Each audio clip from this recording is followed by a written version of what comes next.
안녕하세요. 미국 유학고수TV 시청자 여러분들, 유학고수입니다. 자, 오늘도 질문이 계신 구독자분이 계셔서 한번 응답해 보도록 해보겠습니다. 제가 몇 달 후면 미국으로 교환학생을 가는데요.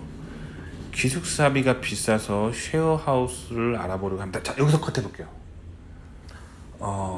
좋은 생각이 아니에요. 왜 그러냐면 이제 미국 같은 경우는 되게 다양한 사람들이 살거든요. 그래서 한국 사람들이 생각했을 때, 여러분이 한국 살면서 그런 얘기 많이 하시는 분 들었거든요. 세상은 넓고 다양한 사람들이 있고 정말 이상한 사람들 많다, 이런 얘기를 하시는 한국 분들이 많이 있는데, 한국은요 굉장히 사람들의 생각이 다 비슷비슷한 그런 획일적인 문화를 가지고 있는 거야. 그런 획일적인 문화 속에서도, 한국이라는 문화 속에서도 본인의 생각과 너무 달라서 이상하다, 세상은 넓고 이상한 사람 많다라는 생각을 하게 되잖아.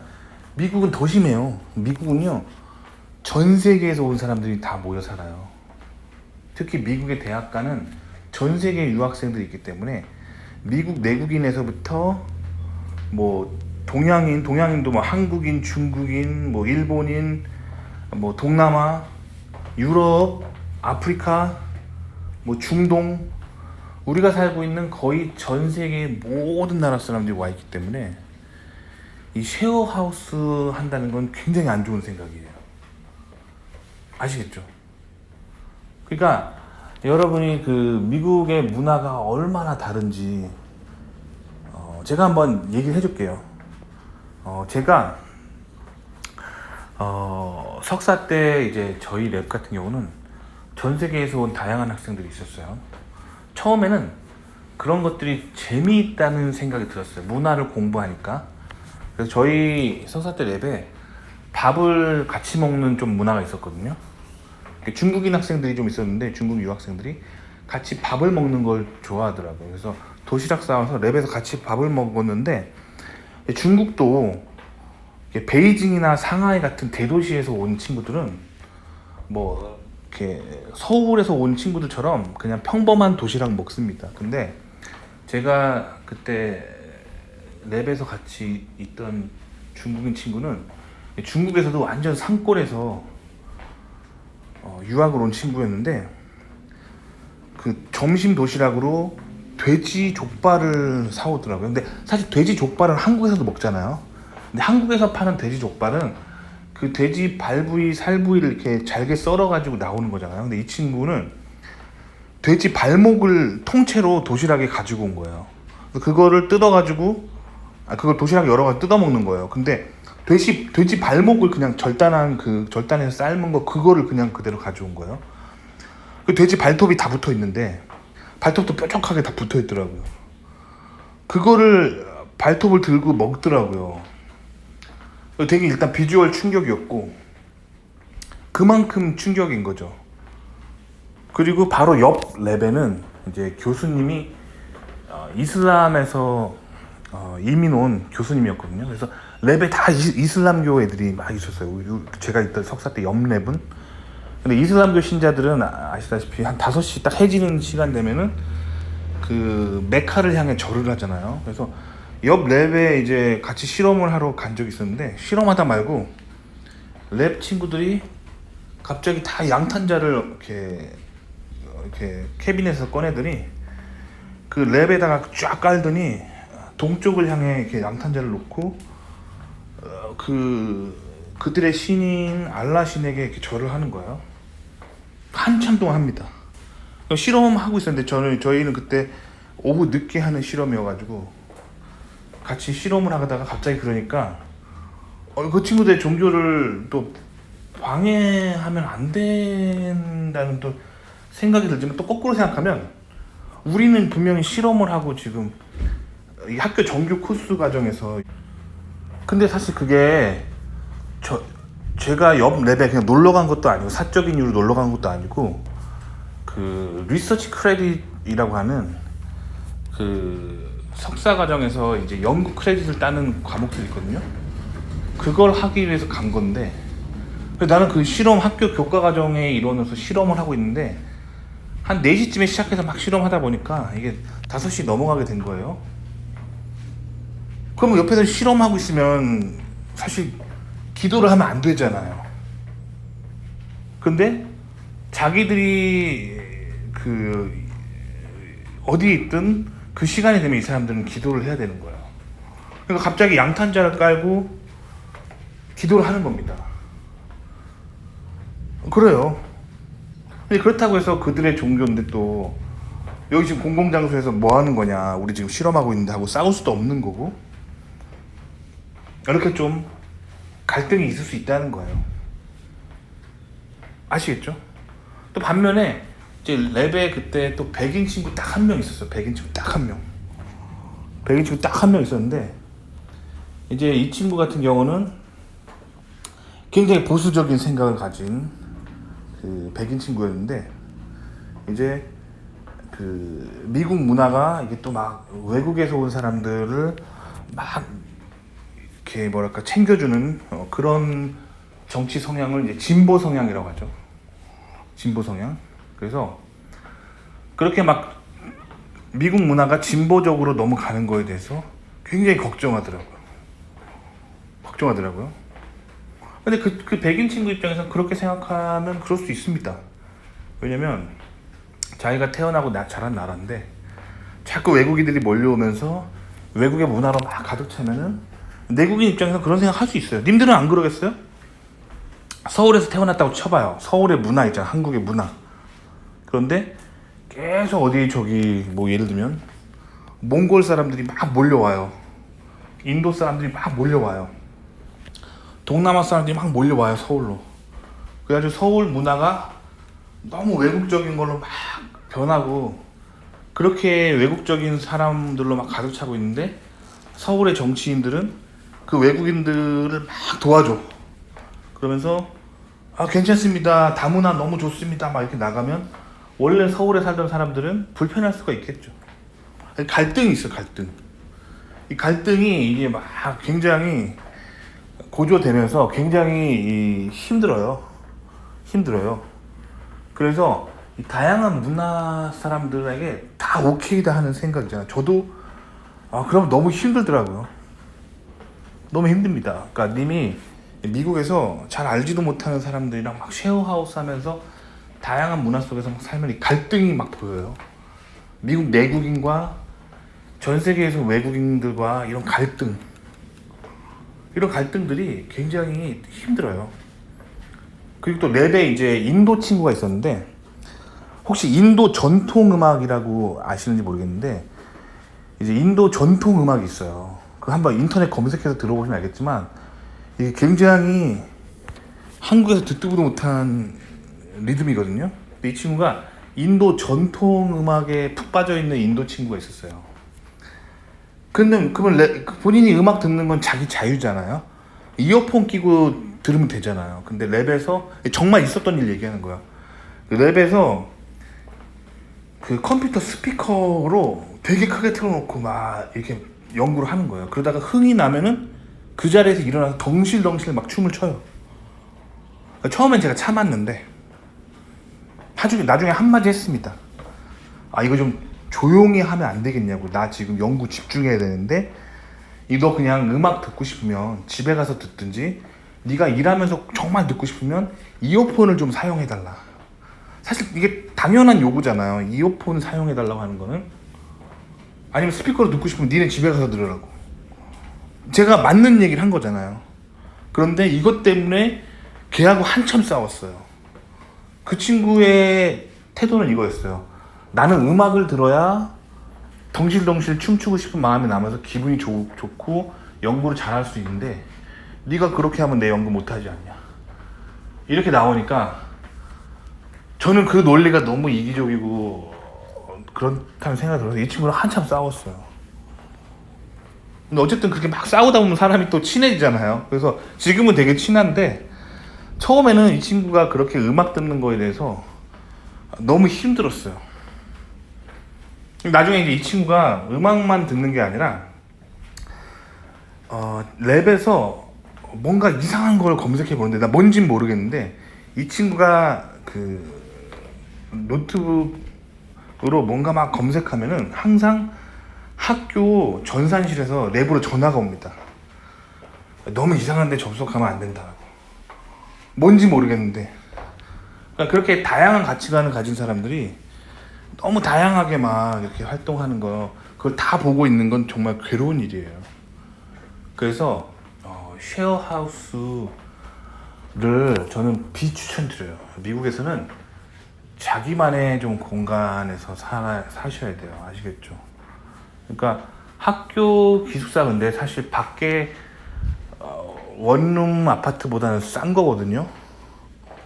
그러니까 미국에서 님이 삶을 살아가려면 최소한의 것들이 있어야 돼. 그 최소한의 것들이 뭐냐면 나만의 공간. 님이 결혼 안 하시고 싱글이라면 최소한 나 혼자 살 수 있는 이 스튜디오 아파트 같은 이런 원룸 아파트에서 사셔야 돼요. 아시겠죠? 그리고 룸메이트 같은 거는 정말 그 최악의 옵션인데, 룸메이트를 굳이 해야 된다면 이제 한 명 정도, 둘이서 한 집에 사는 거 정도까지 괜찮은데 여럿이서 같이 사는 건 쉐어하우스는 진짜 힘든 거예요. 아시겠죠? 그렇게 안 하시면 좋을 것 같아요. 진짜 힘들어요. 쉐어하우스를 미국에서 많이 하는 사람들이 중국 친구들이랑 인도 친구들이 많이 하거든요. 실제로 제 중국인 친구 중에 이런 사람들이 있었어요. 방이 5개 있는 집을, 되게 비싸겠죠. 방 5개 있는 아파트를 빌린 다음에 6명이서 그 방을 n분의 1에서 사는 거예요. 그래서 5명이 각자 자기 방 하나 들어가고 마지막 한 명이 거실에서 사는 거예요. 이렇게 하고 화장실이랑 욕실 다 공유하면서, 키친 다 공유하면서 사는 거예요. 근데 이렇게 사는 거 진짜 힘들어요. 근데 한국 사람들도 이 호주 같은 데서는 그렇게 한다 그러더라고요. 왜냐면 호주 가는 한국인들이 다 좀 미국 갈 돈이 없어가지고 호주 가는 사람들이 많거든요. 그래서 호주 가는 한국인들은 좀 경제적으로 힘들기 때문에 호주에서 굉장히 유행한다고 들었어요. 이렇게 한국인들끼리 방 공유하는 거. 근데 미국에서는 주로 중국이나 인도 애들이 많이 있대요. 인도. 또 제 친구 아까 말한 그 인도 친구도, 그 친구도 방 한 6개 있는 아파트 렌트한 다음에 7명이서 같이 살았어요. 근데 그 제 친구가, 그 랩에 있는 그 친구가 이제 그 거실에서 살았던 거죠. 그 제가 그 친구네 집 놀러 갔는데 그 인도 애들 7명이서 방 6개 있는 아파트에 살더라고. 근데 걔가 본인이 거실에 살더라고. 그래서 야, 거실에 사면 불리하지 않아? 그랬더니 거실에 사는 사람한테 100불 깎아주는 게 우리들의 룰이다 그러더라고요. 그러니까 예를 들면 뭐 그 집 아파트가 뭐 예를 들면 한 달에 3,500불짜리 6베드룸이다 하면은 이걸 7명에서 나누면 500불이잖아요. 근데 거실에서 사는 애들은 100불을 깎아주는 거죠. 그리고 나머지 100불은 다른 애들이 부담하는 거죠. 거실에 살면 불편하잖아요. 정말 자기 프라이버시가 없는 거죠. 그러니까 이 친구가 자기 거실에서 그렇게 프라이버시도 없이 살고 그랬어요. 생활력이 되게 강하더라고요. 인도 친구가. 그렇게 이 친구 미국에서 버틴 다음에 지금 미국에서 중견 기업에 다닙니다. 석사만 마치고 취업해가지고, 대기업은 아니고 중견 기업의 큰 회사에 다닙니다. 성공했죠. 그 어려운 시절을 다 나서. 근데 그거는 그 친구들이 이제 인도와 중국이라는 굉장히 힘든 상황에 있기 때문에 이를 악물고 했던 거지, 사실 현대 요즘 세대들의 한국인들이 그런 거를 버텨낼 수 있을 것 같지는 않아요. 그러니까 저는 이제 비추드립니다. 정말 최악의 상황에 이제 주변 한국 유학생들 보면은 한 명 룸메이트까지는 하더라고요. 근데 쉐어하우스는 진짜 아닙니다. 제가 추천드린 방법은 인간으로서 독립적인 공간이 필요해요. 원룸을 꼭 하세요. 아무리 돈이 없어도. 차라리 원룸 사이즈가 작은 데로 잘 알아보셔서 원룸의 독립적인 공간에 있으시길 바라고, 그리고 자기 자동차는 꼭 있으셔야 돼요. 제가 이 채널 운영하면서 이제 가난한 유학생들이 많이 컨택을 해왔는데 저한테 질문 많이 했는데 차 없이 살면 안 되나요? 이런 질문 되게 많이 했는데 차 없이 살면 절대 안 돼요. 미국에서 차가 없다는 거는 결국 대중교통을 이용한다는 건데 아니면 걸어 다니거나 뭐 그래야 되는 건데 진짜 서글퍼요. 미국은 버스가 한국처럼 잘 안 와요. 한국은 막 5분 간격으로 버스가 오잖아요. 그리고 그 버스 언제 오는지 그 스마트폰 앱이나 전광판으로 다 트래킹이 되잖아요. 미국은 그렇지 않아요. 막 30분 만에 버스 한 대 오고 막 그러는데 실수로 그 버스를 놓치면 1시간 또 기다려야 되고 되게 힘들어요. 그 자전거 타고 다니는 거 생각도 하지 마시고 자전거는 진짜 겨울에 자전거 타면 진짜 불쌍해요. 미국 땅이 너무 넓어가지고 자전거 타고 다니잖아 학교. 그러면 막 코에 고드름 맺힙니다. 진짜 고생하는 거예요. 그러니까 중고차라도 아무리 싸구려 중고차라도 중고차 한 대 살 돈과 그리고 내가 원룸 아파트 정도로 구할 수 있는 경제력 이게 될 때 미국에 오셔야 돼요. 안 그러면 미국에 안 오시는 게 좋아요.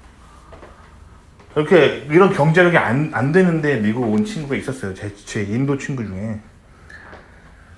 근데 차도 없이 살고 그렇게 7명이서 아파트 하나 공유하면서 살고 그러니까 나중에는 이 친구가 이런 세상에 대한 어떤 서글픔으로 계속 가득 차더라고요. 그래서 저 어느 날 이제 제가 학교 끝나고 집에 가고 있었는데 인도 친구가 캠퍼스 길바닥에 주저앉아가지고 엉엉 울고 있는 거예요. 그래가지고 너 왜 울어? 그랬더니 사는 게 너무 서글프다고 막 우는 거예요. 그렇게 힘든 시절들을 이를 악물고 헤쳐나가는 사람들도 있긴 있어요. 근데 그 친구가 그렇게 했던 이유가 자기네 나라 돌아가면 더 큰 가난이 있기 때문에 어떻게 해서든 성공하려고 그렇게 버티는 건데 그렇게 버티면 본인 마음이 상해요.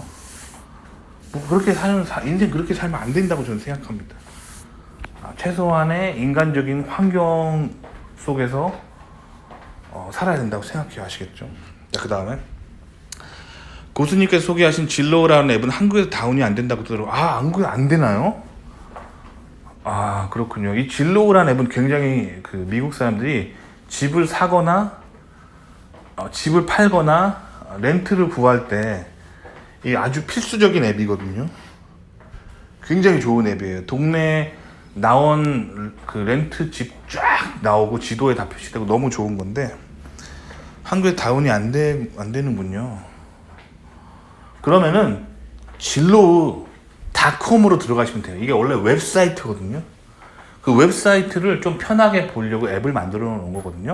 앱이 한국의 지역에서 그 로컬에서 다운이 안 되게 막아놨다면 진로우.com으로 들어가세요.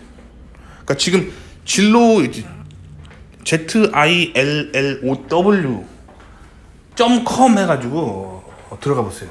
인터넷 브라우저로. 그럼 아마 될 거예요. 인터넷까지 막아놓지는 않겠죠. 한국 정부에서. 만약에 막혀 있다면은 한국이 심각하게 지금 공산화가 되고 있는 거예요.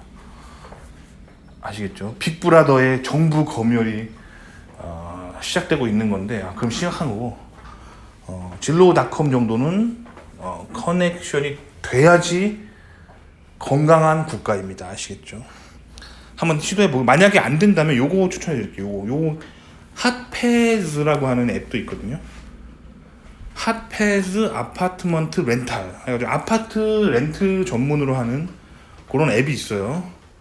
요거 한번 다운받아 보세요. 요 핫패즈 요건 될 것 같은데 요건 될 것 같습니다. 한번 시도해 보시고요. 자, 그 다음에 이제 한국에서 집을 구하는 방법은 핫패드도 한번 해보세요. 말씀드린 것처럼 진로우.com 웹브라우저로 시도를 해보고 그 다음에 핫패드도 한번 해보십시오. 해보시고 그 다음에 만약에 접속이 안 되면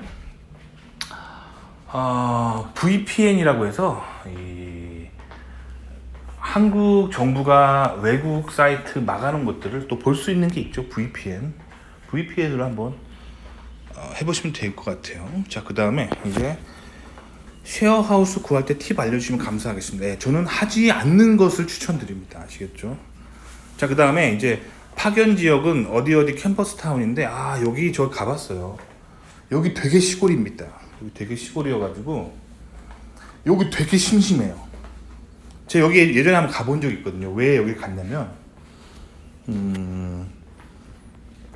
제가 미국에서 여행을 가고 있었는데, 제가 그 로드트립이라고 하죠. 제 자동차로 미국 고속도로를 막 가로지르면서 막 여행 가는 거 되게 좋아했거든요. 와이프랑 여행 많이 다녔는데, 가는 길에 요 지역이 딱 중간이어가지고 요 지역에서 호텔을 끊어가지고 이렇게 묵곤 했어요. 근데 저희가 그 지역 여행을 자주 다녔기 때문에 항상 여기가 딱 그 여행 가다가 중간에 딱 지친 타이밍 딱 항상 여기야.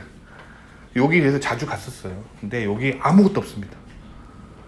여기 아무것도 없는 동네예요. 옥수수밭밖에 없어요. 그래서 옥수수밭밖에 없다고 보시면 돼요. 되게 심심한 동네이기 때문에 거기에 학교가 딸랑 있거든요. 그러니까 할 건 공부밖에 없어요. 그렇기 때문에 약간 외롭고 우울할 수 있는 곳이기 때문에 저 지역에서 이제 교환학생으로 간다면 할 건 공부밖에 없다라고 보시면 됩니다. 그렇기 때문에 더더욱 님이 차가 있으셔야 돼요. 너무 외롭고 쓸쓸하면은 이제 차를 타고 주변에 한 2시간, 3시간 운전해 가면 대도시가 나오거든요. 가서 가끔 대도시 가서 도시 구경도 좀 해주고, 또 그래야지 사람이 또 살아가는 거죠. 그러니까 그 옥수수밭밖에 없어요. 그 동네 가시면 그냥 끝없이 펼쳐지는, 마치 그런 영화 반지의 제왕에 나오는 것 같은 끝없는 초원이 펼쳐지는데 그게 다 막 옥수수밭이에요. 그런 동네란 말이에요. 그러니까 되게 외롭고 우울하기 때문에. 근데 제가 지금 무슨 생각이 드냐면, 거기가 이렇게 시골 동네고 물가가 되게 싸거든요. 거기 지금 기숙사가 비싸서 쉐어하우스를 알아본다면은 지금 님이 경제적으로 너무 준비가 안 된 거예요. 그 지역에 학교 기숙사 정도 돈이면은 미국 최저가예요. 렌트비 미국 최저가예요.